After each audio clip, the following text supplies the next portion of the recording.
प्रेम होतं, किती आपुलकी होती, किती स्नेह होता भगवंताच्या विषयी. मी गातो, नाचतो, आनंदे, वेडा झालो मी तव छंदे. गोविंद गोविंद मना लागलिया छंद. वेड लागलं भक्तीचं आणि अशी जिव्हाळ्याची भक्ती भगवंताशी केली की नातं जुळलं गेलं भगवंताशी. सख्यत्वाचं, दास्यत्वाचं, प्रेमाचं नवविधा भक्ती प्राप्त करण्यापर्यंतची सिद्धी प्राप्त केली तुकोबारायांनी. की ज्यावेळी दुर्गादेवीचा दुष्काळ म्हणून इतिहासामध्ये नोंद झाली, असा दुष्काळ महाराष्ट्राच्या भूमीत पडतो, त्यावेळी तुकोबारायांनी सगळं घरातलं वाटून द्यावं की नाही हो. सगळं निष्काम भक्ती करावी. सगळ्यांची गाराणी ऐकून घेतली. सकाळची वेळ, 80 वर्षाची एक जख्ख म्हातारी तुकोबारायांच्या दारात येते. 8-10 ठिकाणी लुगडं फाटलेलं आहे आणि तुकोबाराई तिला पाहतात. सकाळची वेळ, आवली जिजाई आईसाहेब मोरीत स्नानाला गेलेल्या आणि स्नानाला गेले असताना मोरीवर जुन्या महिला वर्गाची पद्धत निर्या करून नेसायचं वस्त्र भिंतीवर ठेवलेलं. तुकोबारायांनी त्या आजीकडं पाहिलं, त्या म्हातारीकडं पाहिलं आणि धावत गेले आणि आवलीचं निर्या करून ठेवलेलं भिंतीवरचं लुगडं घेतलं आणि तिला दिलं. आता म्हणाले 120च्या स्पीडनी जा, कारण मागणं तुझ्या भूकंप येणार आहे. पटकन जा, थांबू नको म्हणले. आवलीला ज्यावेळी तुकोबाराय भेटतात, संवाद झाला. जिजाई आई साहेब संतापल्या. का संतापल्या हो? का चिडल्या असतील? वस्त्र दिलं म्हणून? आता अब्रू कशाने झाकू? कारण आपल्यासारखं नाही ना, आपलं कपाट उघडलं की अंगावरच पडतात साड्या निम्म्याच्या वर. पण तसं आवलीचं नव्हतं. आईसाहेब म्हणाले आता अब्रू कशाने? आता असं दरिद्र अवस्था आहे, अंगावर एक आणि काठीवर एक. त्यावेळी महिपत बुवा वर्णन करतात, पांडुरंग परमात्म्याने आपला पितांबर दिला होता आवलीला, आईसाहेबांना अब्रू झाकण्याकरता, पांघरण्याकरता. हे माझ्या पदरचं नाही, हे चरित्रामध्ये वर्णन आहे. नको चिंता करू वस्त्रा या पोटाची, माऊली आमुची पांडुरंग. कशाला चिंता करते आवले? काळजी करू नकोस ग. परमेश्वर आमचा दाता आहे, परमेश्वर आमचा रक्षण करताय, नव्हे तो योगक्षेम वाहतो. यावर ठाम धारणा होती संतांची. आमचं इथंच घोडं थोडंसं मागे अडतं बरं का. आमचा विश्वास नाही पक्का, निष्ठा नाही पक्की, श्रद्धा पक्की नाही. तदर्पिता अखिलाचारता. नारद भक्तिसूत्रामध्ये देवर्षी नारदांनी भक्तीची व्याख्या केली. तदर्पिता अखिलाचारता तद्विस्मरणे परमं व्याकुलता इति. देवाच्या विस्मरणाने होणारी व्याकुळता, तिचं नाव भक्ती आहे. परम प्रेम स्वरूपाच असं भक्तीची व्याख्या सांगितली. अमृत स्वरूपाच, अनिर्वचनीय, ज्याची व्याख्या करता येत नाही, ज्याविषयी काही बोलता येत नाही, ते भक्तीची व्याख्या, त्याला भक्ती म्हटलंय. भगवंताच्या विषयी निस्सीम वाटणारं प्रेम म्हणजे भक्ती आहे. विठ्ठल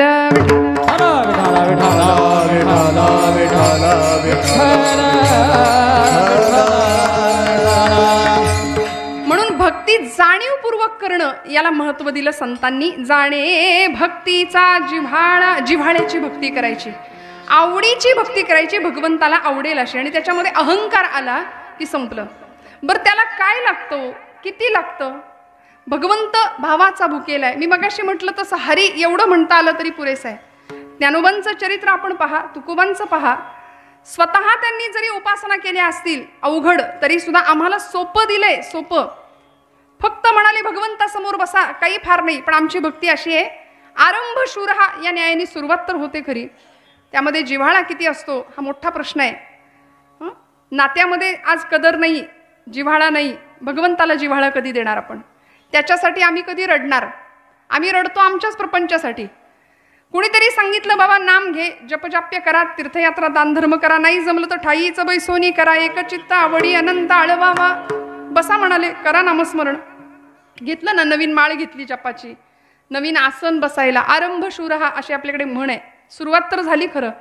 4 दिवस असा जप झाला आणि 4 दिवसांनी मनात विचार आला, बसूनच कशाला करायला पाहिजे, उभं राहून केलं तर जमतंय की. झालं. उपासनेतलं सातत्य संपलं. उपासनेला दृढ चालवावे, परंपरेने श्लोक दिलाय. मग ती दृढता आणि ते सातत्य खंडित झालं, तिथे आपलेपणा तुटला, जिव्हाळा संपला. मनामध्ये शंका आली, किंतु परंतु आले, संकल्प विकल्प आले. म्हटले उभ्याने केलं तर जमतंय. 4 दिवस असा जप सुरू झाला. घरात टीव्ही एकीकडे सुरू आहे. टीव्हीचं जुने कीर्तनकार लॉंग फॉर्म सांगायचे, ताबडतोब वाटोळं. कारण आमच्या आयुष्यात दुसरं काहीच नसतं ना त्याच्याशिवाय. सकाळी उठल्या उठल्या टीव्ही, दुपारी टीव्हीच, संध्याकाळी टीव्ही, आणि रात्री बघा असं बॅकग्राऊंड म्युझिक लागतं कीर्तनामध्ये, कारण आपल्याला सिरियलची सवय आहे की नाही महिला वर्ग, हो म्हणा. संध्याकाळची 7 ते 10 वेळ ही आपली सिरियलची, झी टॉकीची, झी मराठीची, मग तिथे कसं बॅकग्राऊंड म्युझिक असतं, तसं कीर्तनात नको का? म्हणून या मंडळींचं फार मोठं सहभाग आहे, फार मोठं ताकद आहे त्यांची, त्याशिवाय कीर्तन नाही. विठ्ठल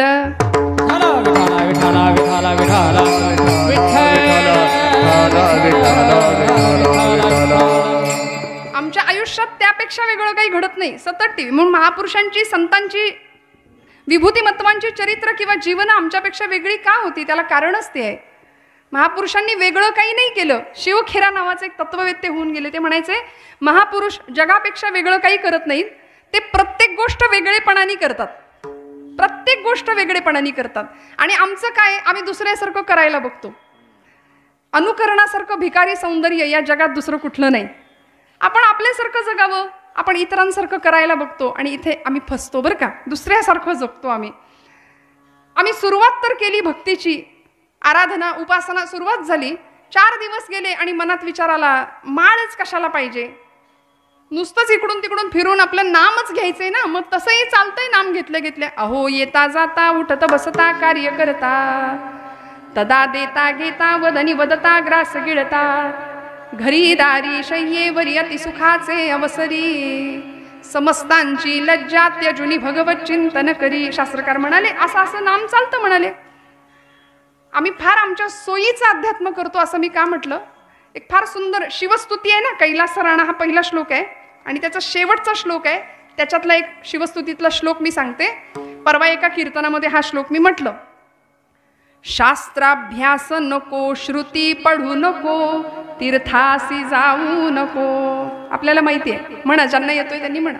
योगाभ्यास नको, व्रते मख नको, तीर्थे तपेती नको, काळाचे भय मानसी धरू नको, दुष्टासी शंकू नको, त्याची या स्मरणे पतित तरती, तो शंभू सोडू नको. विठ्ठल विठ्ठल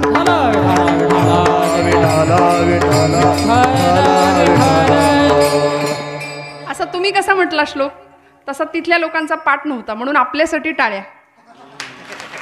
वा वा, असा श्रोता पाहिजे हो. इतकं सुंदर सजग आणि सगळ्यांचे चेहरे बघा ना, असे टवटवीत आहेत मस्त. उपास असून प्रश्नचिन्ह आहे मोठं आता याच्या पुढे.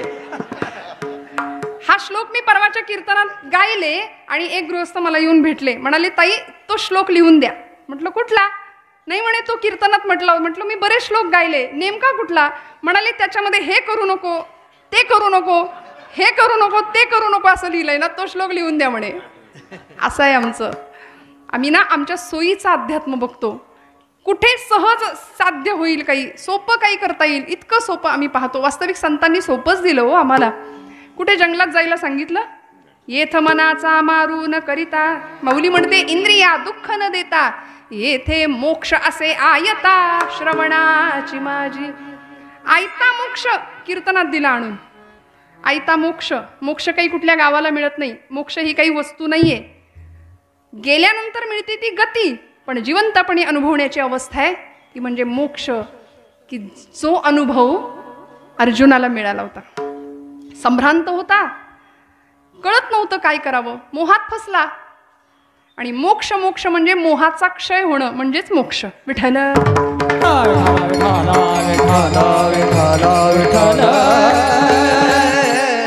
ज्यावेळी हातपाय गळून पडले, त्यावेळी हातातलं शस्त्र खाली गळून पडलं. सिदंती मम गात्रा आणि मुखंज परिशिष्यती. भगवंता काय करू, हातपाय गळून गेले, माझ्या हातातलं धनुष्य खाली पडलं, मी करू काय, माझीच माणसं आहेत समोर, असा मोह निर्माण झाला. त्या अर्जुनाच्या निमित्ताने आपण सगळे संभ्रांत आहोत. आपल्या सगळ्यांना भगवंतांनी 18 अध्यायी गीता सांगितली. आणि मग शेवटच्या अध्यायामध्ये अर्जुनाची अवस्था. भगवंत म्हणतात, अर्जुना उठ, उचलते धनुष्य आणि सिद्ध कर तुझं क्षत्रियत्व. हतो वा प्राप्सेसी स्वर्गम, जित्वा वा भोक्षसे महिम. रणांगणावर धारातीर्थी पतन पावलास तर स्वर्गात पोचशील आणि जिंकलास तर राज्य तुझं आहे. तस्मात हे कौंतेय उत्तिष्ठ, उठ म्हणाले. असं झोपून बसून नाही चालणार, उत्तिष्ठ आणि युद्धाला युद्ध करण्यास प्रवृत्त हो. आणि मग हे सगळं ऐकल्यानंतर शेवटच्या श्लोकामध्ये, शेवटच्या अध्यायामध्ये काय अवस्था आहे? नष्टो मोह स्मृतिर्लब्ध्वा त्वत्प्रसादान्मयाच्युत. देवा, माझा मोह नष्ट झाला, मोक्षाचा अनुभव मिळाला, मोहाचा क्षय झाला. आता करिष्ये वचनम तव, आता तू म्हणशील तसं, तू म्हणशील तसं देवा घडेल. ही भावना समर्पित बुद्धी ज्यावेळी निर्माण होईल ना, देहबुद्धी ज्यावेळी नष्ट होईल ना, तेव्हा भगवंताप्रतीचा जिव्हाळा आमच्या अंतःकरणात निर्माण होईल. विठ्ठल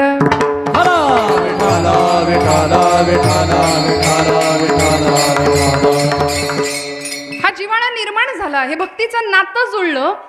म्हणून तर जनाबाईंसाठी तो आला की नाही हो. माझ्या आवडीचा विषय आणि महिला वर्गाला हा विषय खूप आवडतो. बऱ्याचदा मी कीर्तनामध्ये ओवी गाते बहिणाबाईंची, आमच्या जनाबाईंची.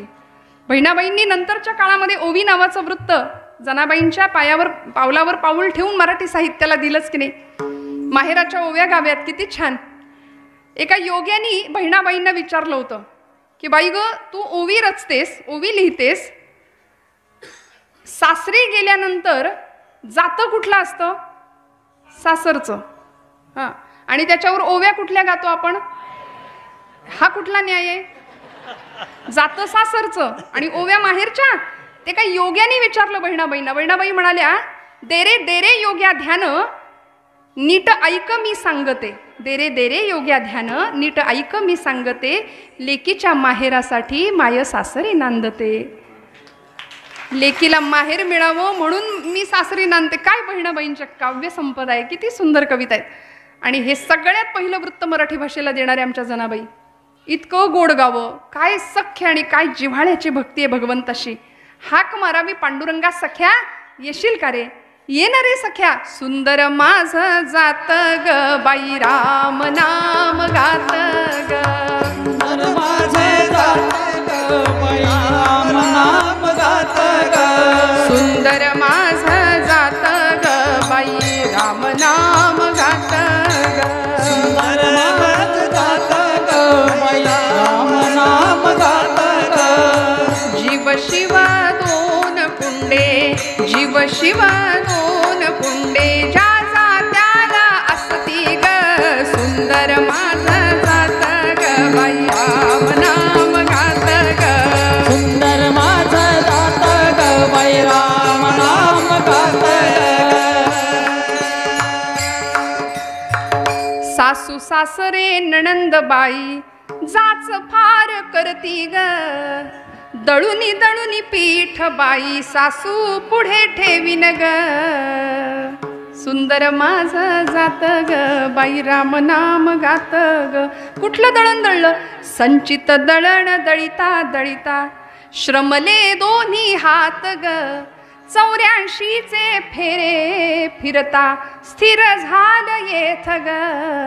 सुंदर माझ जात ग बाई राम नाम. जनी म्हणे जनार्दना, जनी म्हणे जनार्दना, सोसेना जाच रे. ए पांडुरंगा, ए सख्या ये की रे. धाव पाव गरुड ध्वजा लावी मला हात रे. सुंदर माझ जात ग बाई राम नाम गात ग. सुंदर माझ जात ग बाई राम नाम गात ग. सुंदर माझ जात ग बाई राम नाम गात ग. इतक्या गोड आवाजात ओव्या गावा. काय दिलं होतं जनाबाईंनी? काय दिलं?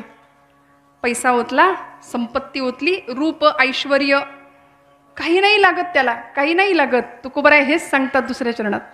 आणि गलो हे माझे मला, आणि गलो हे माझे मला, आणि गलो हे माझे मला, आणि गलो हे माझे मला, आणि गलो हे माझे मला, आणि गलो हे माझे मला, आणि गलो हे माझे मला, आणि गलो हे माझे मला.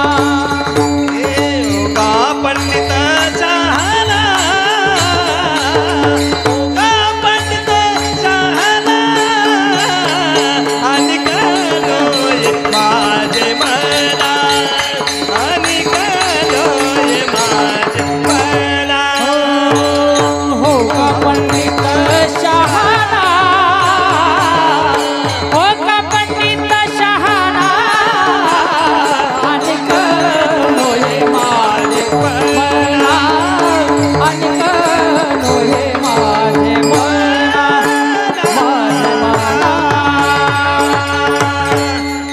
नये माझ्या मना हो का पंडित शहाणा. कितीही जरी भगवंताला दिलं, पांडित्य होतलं, भगवंत म्हणतात मला काही नको, काही नको. गीतेतला प्रसिद्ध श्लोक, पत्रम पुष्पम फलम तोयम यो मे भक्त्या प्रयच्छति तदहम भक्तिपरुतम अश्नामी प्रयतात्मनः. काहीही दिलं तरी भगवंत आवडीने सेवन करणार आहे. सत्यनारायणाची पूजा सांगितली आपल्या घरी करायला, आणि समजा आपण पूजेसाठी सामानाची यादी दिली, त्या यादीमध्ये पंचामृतामध्ये साखर घालायची होती, त्यावेळी ती थोडी कमी पडली समजा तुलनेने, आणि गोड कमी झालं. सत्यनारायणांनी कधी दृष्टांत दिला स्वप्नात येऊन की पंचामृत गोड नव्हतं, पूजा नामंजूर, असं कधी झालंय का? नाही ना. भगवंताला काय आवडतं? पत्र पुष्प फलम तोयम, काहीही द्या म्हणाले भगवंत, मी आवडीने सेवन करतो. फक्त त्या देण्यामागचा भाव आणि ती जिव्हाळ्याची जी भावना आहे ना, ती महत्वाची आहे. सध्या हाच आम्हाला विकत आणावा लागतोय. नाहीच आहे जिव्हाळा, हृदयात नाही, अंतःकरणात प्रेम नाहीये. आपल्या माणसाविषयी नाही, भगवंताविषयी कुठे असेल हो? रस्त्यावरती अपघात झाला तर आधी फोटो काढून पहिला तो सोशलला कधी टाकू याची घाई आम्हाला झालेली असते. संवेदना बोथट झाल्या ना, मानवी प्रवृत्ती प्रचंड बदलत चालली काळानुसार. पूर्वीचा एक काळ होता, माणसं बसून छान पंगत बसायची जेवायला, एकत्र सगळे बसायचे, वाढणारा माणूस आग्रह करून करून वाढायचं. हां, आता उलटं झालंय की नाही? आता वाढणारा माणूस एका जागीच उभा आहे आणि जेवणारा माणूस सगळीकडे फिरतंय हातात ताट घेऊन, बुफे. बरोबर आहे ना? अशीच आम्ही सोफिस्टिकेटेड झालो, आम्ही सुधारलो. नक्की काय झालं? संस्कृतीचा ऱ्हास झाला की संस्कृतीचं उत्थान झालं? आम्ही कुठे गेलो? जे जे उत्तम उदात्त उन्नत महन मधुर ते सावरकर म्हणायचे, जे चांगलं आहे त्याचा स्वीकार करूया, जे उदात्त आहे ते स्वीकारूया. भगवंत म्हणतात मला काही नकोय.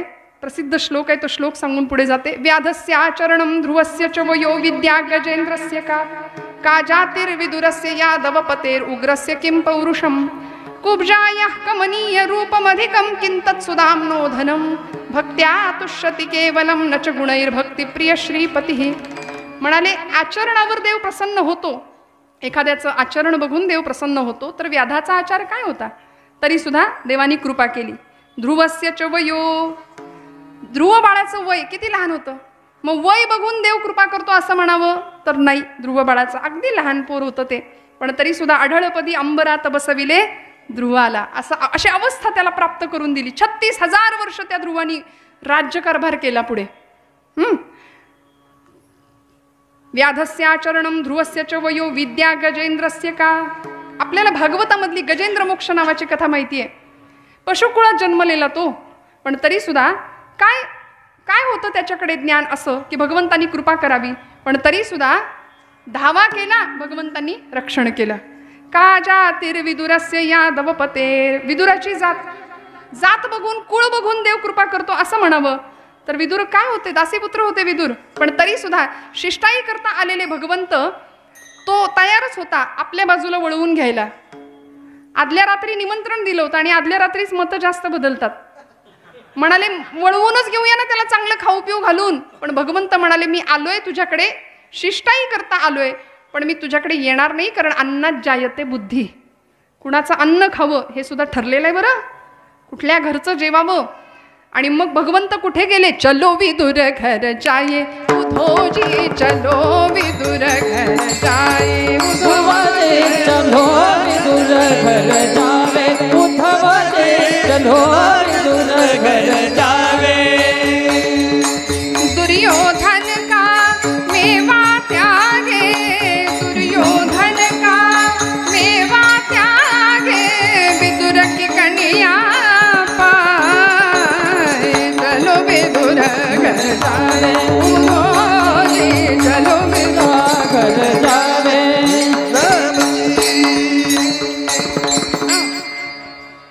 विदुरांच्या घरी विदुरांनी कण्या वाढल्या तरी चालतील म्हणाले, पण आम्ही त्या आवडीने सेवन करू. आणि कन्हये माझ्या मना हो का पंडित शहाणा, काजा तेरे विदुरस्य यादव पतेर उग्रस्य किं पौरुषम. उग्रसेन यादवाचं पौरुष काय होतं? पण तरी सुद्धा मथुरेचं सगळं राज्य भगवंतांनी कुणाला दिलं? उग्रसेनाला देऊन टाकलं ना. कंसाला मारलं, सगळी गणित पुढची सुटली. आमचे गुरुजी लहानपणी शाळेत म्हणायचे, रोहिणी गणित जर उत्तम सुटायचं असेल तर कंस सोडवावा लागतो. ते कंस सुटला, कृष्णाने आधी कंस सोडवला, पुढची गणित आपोआप सुटली. मथुरेचं राज्य जिंकलं, तो जर गादीवर बसला असता तर त्याला कुणी नाही म्हटलं असतं का? चाललं असतं. पण नाही, कंसाचा मुकुट कैदेत असलेल्या उग्रसेनांना बाहेर काढलं आणि मग त्यांच्या मस्तकावर विराजित केला. उग्रस्य किं पौरुषम कुब्जाय कमनीय रूपमधिकम. काय उदाहरणं दिली एका श्लोकात देऊन टाकली बघा. 3 ठिकाणी वक्र होती कुब्जा, नावच होतं कुब्जा. मथुरेमध्ये प्रवेश केला, हातात चंदन होतं कंसाला लावायला निघालेली, आणि भगवंतांनी तिला पाहिलं, तिच्या चेहऱ्यावरचा जिव्हाळ्याचा भाव जाणला आणि भगवंत म्हणतात, हे सुंदरी, हाक मारली. ती ढसाढसा रडायला लागली. देवा, अरे मला कुब्जा, मी कुरूप म्हणून सगळं जग मला कुब्जा म्हणतं आणि तू मला सुंदर म्हणतोस, सुंदरी म्हणतोस. भगवंत म्हणतात, आपली भारतीय संस्कृती बाह्य सौंदर्याला नाही, आत्म्याच्या सौंदर्याला मानते. आत्मिक सौंदर्य महत्वाचं आहे. तू सुंदरच आहेस, आत्म्याने सुंदर आहेस. जवळ गेले, नमस्कार करायला वाकली कुब्जा. भगवंतांनी तिच्या खांद्याला स्पर्श केला आणि अमृत हस्ताचा स्पर्श झाल्याबरोबर 3 ठिकाणी वक्र असलेली कुब्जा सरळ झाली. भगवंत म्हणतात, अगं माझ्या इतकं वाकडं तर कुणीच नाही. म्हणून उत्तरेकडचे संत त्याला म्हणतात, हमारे बाकी बिहारी थोडे टेढे है. तो सरळ नाहीच आहे ना. म्हणून त्याचं चरित्र ज्यावेळी आपण पाहतो ना, तेव्हा भगवंत स्वतः म्हणतात, don't follow me, only love me. माझं अनुकरण करायला जाऊ नका, तुम्ही फसाल. अजिबात नाही फॉलो करायचं म्हणले मला. फक्त प्रेम करा माझ्यावर, फक्त जिव्हाळा होता माझ्या प्रती. आणि तेच केलं या सगळ्या संतांनी. भगवंत म्हणाले, त्रिभंगी देहुडा असा तो भगवंत आहे ना, 1.5 पायावर उभा आहे की नाही. मी वक्रच आहे म्हणाले, मी पायात वाकलेला आहे, मी कमरेत वाकडा आहे, मी मानेत वाकलेला आहे. तसा एकंदरीत मी वाकडाच, सरळ मला काही जमलंच नाही कधी. कुब्जाया कमनीय रूपमधिकम झालं. एक उदाहरण शेवटचं, किंतत सुदामनो धनम. सुदाम्याचं धन बघून भगवंत कृपा करतो असं म्हणावं तर पोह्याची एवढीशी पुरचुंडी दिली, पण भगवंतांनी त्याला सुवर्ण नगरी दिली. मग भक्त्या तुष्यति केवलम न च गुणैर भक्तिप्रिय श्रीपती, हे उत्तर आपल्या 2ऱ्या चरणाचं. भगवंत फक्त आणि फक्त भक्तीने प्रसन्न होतो, त्याला दुसरं काहीही लागत नाही. मग पुढे अजून भक्तीच्या पुढच्या टप्प्यामध्ये कशाची आवश्यकता आहे? अभंगाचं 3रं चरण. नामरूपी जडले चित्त, नामरूपी जडले चित्त, नामरूपी जडले चित्त, नामरूपी जडले चित्त. दास मी अंकित, दास अंकित, दास अंकित. आणि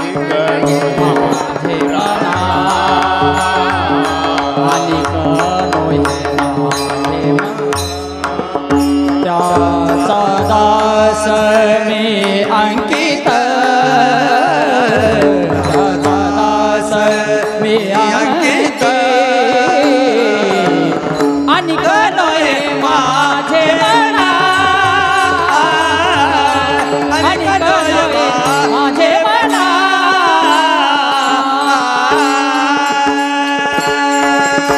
नामरूपी जडले चित्त, दास त्याचा मी अंकित. भगवंतांनी आश्वासनच देऊन टाकलं, माझ्या नामाशी आणि रूपाशी ज्याचं चित्त मनापेक्षाही सूक्ष्म असलेलं चित्त जडलंय, त्याचं काय करतो मी? दास्यत्व करतो म्हणाले. किती सांभाळतो भक्ताला. तुका म्हणे त्याचा देव सर्व भार, चालवी कामार होऊन या. गडी होतो, सेवक होतो, दास होतो, सगळं करतो. कितीतरी उदाहरणं आहेत. श्रीखंड्या म्हणून राबले की नाही नाथांच्या घरी.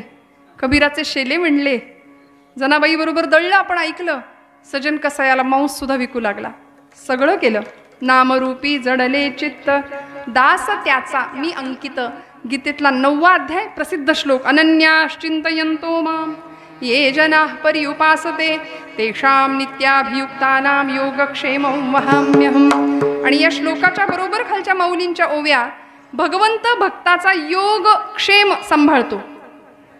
योगक्षेम, अप्राप्यस्य प्रापणम योगः क्षेमः तद्रक्षणम, अशी व्याख्या केली योगक्षेमची. म्हणजे आयुष्यात कुठलीही गोष्ट पटकन घडेल असं वाटत नाही आपल्याला, आणि जर घडली तर आपण म्हणतो योग, माझ्या आयुष्यातला योग. आणि घडलेली चांगली गोष्ट कायम टिकणं कायम राहणं, वर्धिष्णू होत राहणं, त्याचा अर्थ आहे क्षेम, योगक्षेम. भगवंत भक्ताचा योगक्षेम चालवतो. LIC वाल्यांनी ते चोरलंय. ते काही नाही, त्याच्या इतकं कोणी नाही योगक्षेम सांभाळत आपला. योगक्षेम हम्यहम आहे की नाही. भगवंतच आपला योगक्षेम सांभाळतो. कसा?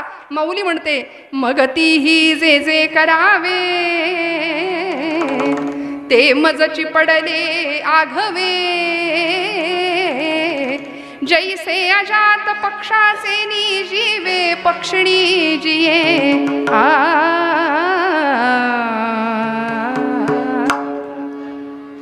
अंड्याचा कोश फोडून पिल्लू बाहेर आलेला आहे बरं का. नुकतं जन्म झालाय, त्याला डोळे उघडायचे आहेत, अजून पंख फुटायचे आहेत. माऊली काय दृष्टांत देतात गोड बघा. त्या पिलाला त्याची ती आई कुठून तरी जाते, दाणा भरवते, कुठून तरी. आपण कधी बघा बारकाईने निरीक्षण निसर्गाचा काय चमत्कार माऊली मांडतात, किती सुंदर अध्यात्म सोपं समजावून सांगतात. आणि कुठून तरी ती त्या चोचीत दाणा भरवते. तिला माहिती असतं हे मोठं झालं, याला पंख फुटले की हे उडून जाणार आहे, थांबणार नाही. पण ती तिचं कर्तव्य करते, ती सांभाळते. मग ती पक्षिणी त्या पिलाला ज्या प्रेमाने, ज्या मायेनी, ज्या आत्मीयतेने सांभाळते, त्याच प्रेमाने, त्याच मायेनी, त्याच ओढीने आणि त्याच आत्मीयतेने मी माझ्या भक्ताचा सांभाळ करतो. इतकं सुंदर. त्याच्या पुढची ओवी आहे, लळे याची या बालका किरीटी गवसणी करुनी स्नेहाची दिठी आणि खेळता पाठोपाठी माऊली धावे. आई धावते लेकराच्या मागे का? त्याला कुठं ठेचकाळू नये, धडपडू नये, पडू नये. मग आई लेकराचा सांभाळ करते ना, तसा भगवंत आपला सांभाळ करतो. फक्त त्या करता काय करावं लागेल? रडावं लागेल, थोडंसं त्याच्यासाठी रडावं लागेल. रामकृष्ण परमहंसांना एक त्यांचा विद्यार्थी गेला, म्हणाला, स्वामीजी, ठाकूरजी, मला देव दाखवा. नरेंद्राला कशी आपण अनुभूती दिली, नरेंद्र म्हणजे स्वामी विवेकानंदांचं पूर्वाश्रमीचं नाव, त्यांना तुम्ही अनुभूती दिली निर्विकल्प समाधीची, तसं मलाही दाखवा म्हणाले. ते त्याला घेऊन गेले त्या पाण्यामध्ये, गंगेच्या, आणि असं मान त्याची धरलीन कातली खाली पाण्यामध्ये. तो गुदमरायला लागला, नाका तोंडात पाणी गेलं. तो म्हणाला, ठाकूर मारता की काय मला? हात सैल केला, पाणी नाका तोंडात गेल्यामुळे गुदमरला होता. रामकृष्ण परमहंस त्याला म्हणाले, कळलं, देवाच्या तळमळी, देवाच्या प्राप्ती करता इतका तळमळलास तर देव भेटेल, जेवढा श्वासासाठी तळमळलास. श्वासासाठी कशी तडफड झाली तशी देवासाठी व्हावी लागेल. तशी देवासाठी नामदेव महाराज रडायचे, आसुवे दाटली उभारोनी बाहे, आसुवे दाटली उभारोनी बाहे, आसुवे दाटली उभारोनी बाहे, आसुवे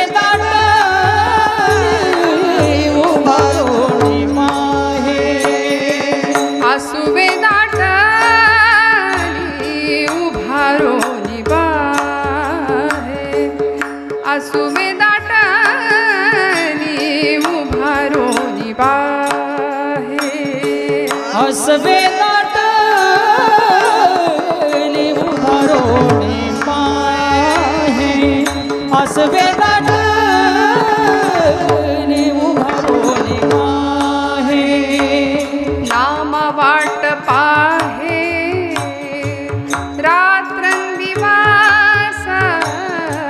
नाम वाट पाहे रात्रंदिवस, भेटशी के धावा माझी या जीवन